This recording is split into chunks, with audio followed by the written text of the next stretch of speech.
Gaffer, did you feel you deserved something out of that game? No, not really.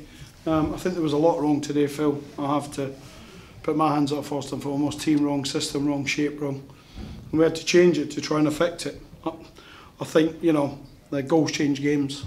We should deal with the goals, shouldn't we? We should head it clear, and then we should, if we don't head it clear, we should save it. And then they have a bit of the ball with in gale force conditions, and possibly only when you get to the second half do you realise how tough it was to play in it, because then all the play was with us with the conditions. But we didn't turn up today. We had a lack of cohesion on the ball. We didn't squeeze, we didn't press.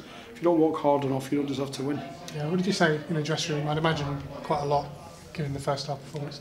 Well, we said first and foremost, you're all blessed with ability, but you have to turn up and work hard.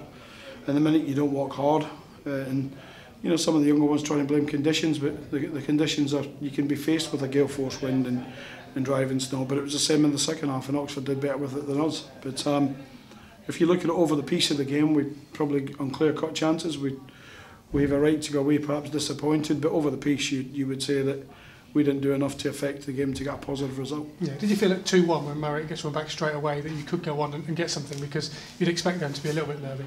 Well, we think we missed two big chances, don't we? You know, maybe three, but certainly Lloydie should have a shot away with his right foot, and if it's on the opposite side, it's easy to say, but he certainly hits that. And perhaps Jack should do a little bit better with the one that he takes on the volley. And we all know if it goes in, he's capable of doing it. If it goes in, it's a great finish. But if he just has a little bit more cohesion there, but he's worked so hard today, probably the only plus point in the team. Yeah, Chris Forrest had to go off pretty much soon after he came on, and his knee's in a bit better way, I think. Well, it's a late challenge. It stitches. That probably tells you how high it is over the top. It's on the bottom of his thigh. But you know, these things happen. Yeah, and of course that made all three changes so early in the game. I guess you couldn't really do much from there on in with so much of the game left. No, listen, what's the positives? That at 2-1 we probably should go and get a point. We don't take those chances, but we'd have nicked it today. We need to play a lot better than that. Individuals need to step up and be a lot better than that. But we'll go back on the training ground. We didn't get mega high after Charlton or Bury. We won't get mega low today. We'll go back on the training ground and we'll work hard, and we'll prepare ourselves for next Saturday, another tough game. Yeah, you knew it was a roller coaster ride. It was always going to be that in a playoff push, wasn't it? You're always going to have highs and lows. Yeah, and if you look around the league today, why we dropped out, you know, Plymouth got a late penalty and go and win the game, and they're a good side, and it's going to be tough for us. But I just said to the boys, we worked ever so hard in the space of 3 games, got 9 points, and maybe there's a little bit we think we're in there, so it's done.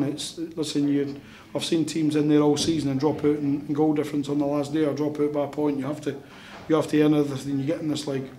You know, and it's disappointing. I think we've come here today. You see what it meant to Oxford at the end. You probably thought they'd gone top of the table, but credit to the players that they went to the end. Yeah, Baldwin got a late red card and 2 challenges in the game that his mate has been pulled up for, which goes to show, doesn't it? Well, I've just looked at both of them. The first one arguably is a yellow. The second one's just a coming together of 2 players. It's correct. It's a foul. Is that resulting in a yellow card? I think the referee's been influenced by the supporters. Yeah, a bit frustrating though for him, but obviously opportunity for others. And you've got a clear week, obviously, to prepare for that game with Bristol Rovers, and as you say, got onto the training ground. Well, we need to go on the training ground. We need to do some work. It's been difficult this week with the week that's just gone. When you get back in the late hours from Bury, that's not an excuse. It's just a fact. But you know, we'll all learn from today. None more so than me and Paul. We pick a team, and ultimately I do a system, everything, and we didn't get it right today. So we need to learn from that. But we'll beat ourselves up. We won't beat our players up. We'll put our players in the right direction, hopefully, and get ready for next Saturday.